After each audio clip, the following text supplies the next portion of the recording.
सक्षम, सर्वदा शक्तिशाली। आज विश्व पटल पर महाशक्ति के रूप में उभरते भारत को एक सशक्त राष्ट्र बनाने की पहली शर्त है आत्मनिर्भरता। माननीय प्रधानमंत्री श्री नरेंद्र मोदी ने रक्षा तथा अन्य क्षेत्रों में आत्मनिर्भर भारत का आह्वान किया। विश्व की आज की स्थिति हमें सिखाती है कि इसका मार्ग एक ही है, आत्मनिर्भर भारत। अतीत में आयुध फैक्ट्रियों का 2 शताब्दियों से भी लंबा इतिहास रहा है। हमारे जांबाज जवानों के शौर्य और पराक्रम को हमारी आयुध फैक्ट्रियों ने आवश्यक आर्म्स, एम्युनिशंस, मिलिट्री व्हीकल्स आदि की आपूर्ति से और भी निखारा है।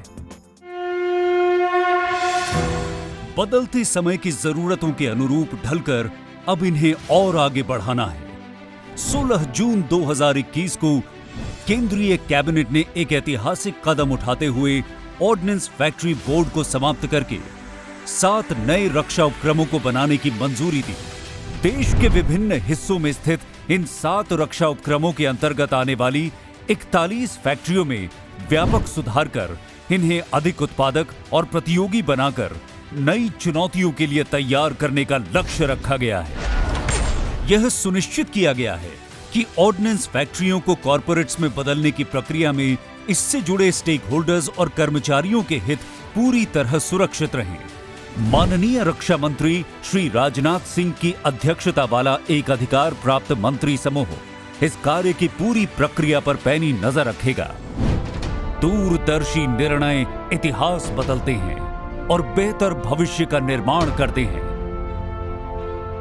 ये कंपनियां अब नई राह पर चलकर import substitution, diversification, newer opportunities और एक्सपोर्ट्स को हासिल करेंगी और आगे बढ़ेंगी। इस लक्ष्य की प्राप्ति के लिए सरकार ने ऑर्डिनेंस फैक्ट्री बोर्ड के 65,000 करोड़ रुपए के कॉन्ट्रैक्ट्स इन कंपनियों को हस्तांतरित किए हैं।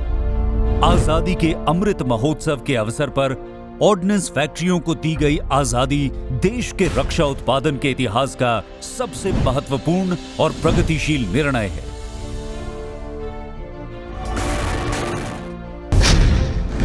ये एक सुनहरे युग की शुरुआत करेगा और आयुध निर्माण में पूरे विश्व में भारत का परचम लहराएगा।